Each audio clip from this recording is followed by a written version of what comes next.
தேவ பிள்ளைகளை மிக கவனமாக இருக்க வேண்டும். வீடு வாசல் தேவை, மாற்று கருத்தல்ல.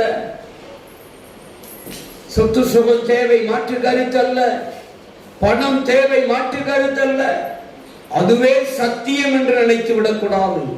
அதல்ல சத்தியம். அது இந்த உலகத்தில் வாழுகிற வாழ்க்கைக்கு வாழ்வாதாரத்துக்கு தேவையானது, அவ்வளவுதான். ஆனால் மறுமையின் தேவைக்கு, மறுமையின் வாழ்க்கைக்கு ஒன்றுதான் தேவை, சத்தியம் ஒன்று மாத்திரம்தான். சத்தியம் ஒன்றுதான். பரலோகத்திலே சேர்க்கிற பொக்கிஷம் ஒன்றுதான் என் மறுமையின் வாழ்வை நிதானிக்கிறதா இருக்கிறது, தீர்மானிக்கிறதா இருக்கிறது.